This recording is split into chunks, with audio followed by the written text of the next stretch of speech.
Claude Carrière.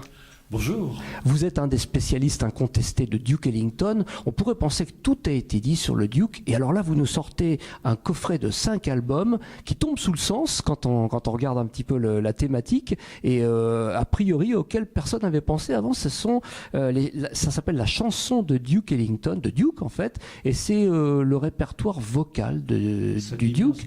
Exactement. Comment vous avez eu cette idée-là et qu'est-ce qu'on va trouver dans ces disques? Un jour, j'écoutais, bon, comme souvent, et puis je me disais, mais c'est quand même très étrange, ce musicien génial qui aurait pu compter parmi les grands songwriters, parmi les grands auteurs de chansons américains, et qui n'avait pas l'air de s'en apercevoir, parce que la plupart de ses plus grands succès, de Mood Indigo, Sophisticated Lady, Solitude, Satin Doll, il les a enregistrés comme des morceaux instrumentaux, et certains d'entre eux, comme par exemple Prelude to a Kiss, il ne l'a jamais enregistré avec un vocal. Ah ouais, c'est fou. Alors je ne sais pas s'il n'y a jamais pensé, parce qu'un musicien, surtout américain, il pense aussi à gagner sa vie, et le meilleur moyen, c'est d'écrire des chansons. Ouais. Par exemple, Jerry Mulligan m'a dit, mon rêve aurait été d'être un grand songwriter. Ah oui. Duke l'était. Mais bon, c'était d'abord la vie de son orchestre. Bon, il avait toujours un chanteur ou une chanteuse, la plupart du temps d'ailleurs des voix qui énervaient énormément les amateurs, en particulier français. Il a eu de très bons vocalistes quand même. Venons-en aux ces 5 albums. Ivy Anderson, par exemple. Voilà, bah oui, bah elle a fait l'unanimité, je crois. Venons-en à ces 5 albums. Comment est-ce que vous les avez organisés? Qu'est-ce qu'on va trouver dessus? Est-ce que c'est chronologique par période? Comment ça marche? J'ai pris la chronologie, puis à chaque fois que je tombais sur une chanson, sur un morceau que je savais étant devenu une chanson, je le réservais. Mmh. Et puis, bon, s'il n'y avait pas de version à l'époque où il l'a enregistré pour la première fois, j'attendais qu'on arrive à la version chantée pour l'intégrer.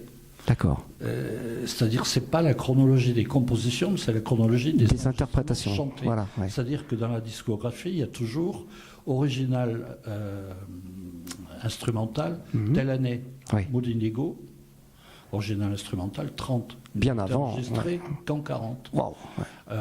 Sophisticated Lady, la première fois, c'est 50. Alors qu'il l'a composé en 33 et il l'a enregistré instrumentalement en 33. C'est très étrange. Ouais. Mais alors, qui écrivait les paroles de toutes ces chansons? Il avait pas mal de paroliers, j'explique. Il y a certains interprètes qui ont été un petit peu gênés par la médiocrité de certaines chansons, mais il y a eu beaucoup de très bons paroliers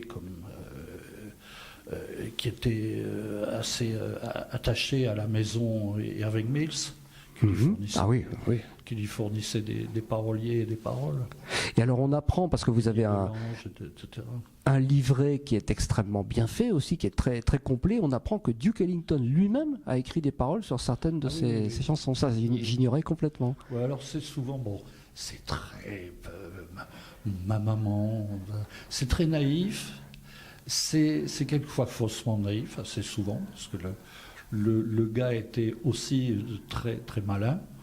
Mais c'est intéressant. Pour The Blues, par exemple, dans la Black, Brown, Beige, c'est même carrément très intelligent. Ouais, voilà. Donc tout ça, on l'apprend à travers ces liners notes, enfin même un peu plus. Il y a Billy Strayhorn, oui, qui fait partie de la famille. Voilà. Et qui a souvent arrangé l'orchestre, enfin les orchestres qui a orchestré et arrangé derrière les vocalistes. Combien de thèmes alors vous avez sélectionné à l'arrivée? Je n'en ai sélectionné que 105.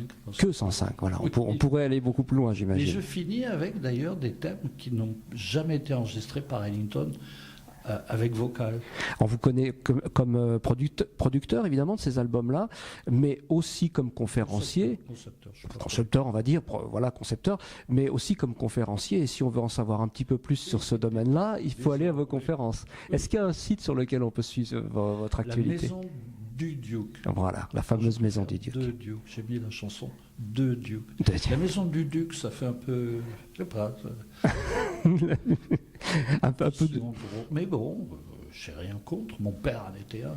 Voilà. Mais la maison du Duke, on donne des conférences. J'en donne une sur Clark Terry le 11 février avec François Biensan. Ah voilà, pour ceux qui auront entendu je bosse dessus. Vous allez travailler. Pour ceux qui auront entendu cette interview avant, c'est parfait. Je vous laisse le soin quand même de rappeler le titre de ce coffret et le label sur lequel il sort. La chanson de Duke, c'est chez Crystal, à La Rochelle, c'est un beau nom, Crystal. Crystal Records. Et je crois que c'est distribué carrément par Sony Music Entertainment.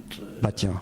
Machin, quelque chose d'extraordinaire. Sacré boulot en tout cas. Merci beaucoup Claude Carrière. Merci de m'avoir invité.